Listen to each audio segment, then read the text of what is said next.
আসসালামু আলাইকুম। আজকে আমরা আরেকটি পার্টির আয়োজন করতে যাইতেছি। আর আজকে পার্টি হচ্ছে মঈনের পক্ষ থেকে, কেননা মঈন প্রবাসে চলে যাবে, তাই আমাদেরকে আজকে সবাইকে বিরিয়ানি খাওয়ানোর জন্য একটি পার্টির আয়োজন করা হয়েছে। এই পার্টিতে অংশগ্রহণ করেছি আমাদের সমাজেরই 30 থেকে 35 জন, ছোটো বড়ো সবাই। আজকে আমাদের এই পার্টি রান্না বান্না করার জন্য আমরা পেয়েছি 2 জন বাবুর্চি। একজন হচ্ছে বাহরান থেকে আগত, আর একজন হচ্ছে কুয়েত থেকে আগত।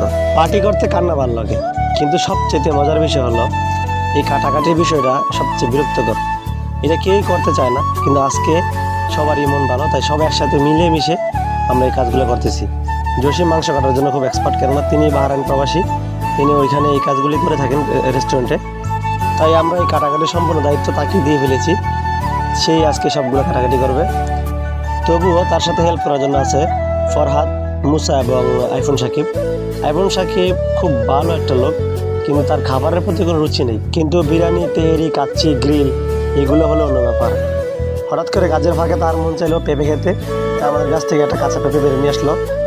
চলতে পারতেছে না, তাই ফরহাদ তার সাথে সাহায্য করতেছে পেঁপেটা চলার জন্য। আসলে এইগুলোই সবচেয়ে বড় আনন্দের বিষয়, যে সবাই একসাথে খাওয়া দাওয়া করা। আলহামদুলিল্লাহ আমাদের কাটাকাটির কাজ প্রায় শেষ। এখন আমরা এগুলো ভালোভাবে ধুয়ে পরিষ্কার করে রান্নাবান্না কাজের দিকে চলে যাব। আমাদের রান্নাবান্না কাজের জন্য আছে আমাদের মামুন ভাই এবং জসিম, ওইদিকে হারা প্রস্তুত। যারা প্রবাসে থাকে তাদেরকে রান্নাবান্না শিখে দিতে হয় না, তারা নিজের রান্নাবান্না শিখে যায়। তাই আজকে আমাদেরকে তারা রান্না করে খাওয়াবে তাদের নিজের অভিজ্ঞতা থেকে। আমাদের এই বিদেশি বাবুর্চিগুলো যে কতটা দক্ষ তা আমরা বুঝতে পারছি অল্পতেই, কেননা রান্নাবান্না প্রায় অর্ধেক শেষ, কিন্তু আমাদের কাঁচা মরিচগুলো এখনও কাটা হয়নি। তাই আমরা কাঁচা মরিচগুলো কাটার জন্য সবাই রেডি হয়ে গেলাম।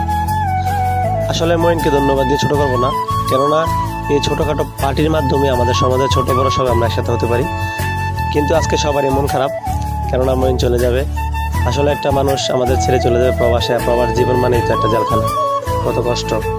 তারপরও আমরা তাহার জন্য দোয়া করি যেন তিনি সুস্থভাবে বিদেশের মাটিতে যেতে পারে এবং সুস্থভাবে আবার আমাদের কাছে ফিরে আসতে পারে।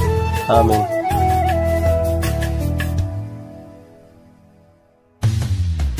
আলহামদুলিল্লাহ অবশেষে আমাদের রান্নাবান্না প্রায় শেষ পর্যায়ে, দেখতেই পারছেন আমাদের রান্নাবান্না প্রায় শেষ। এখন আমরা সালাদ তৈরি করবো।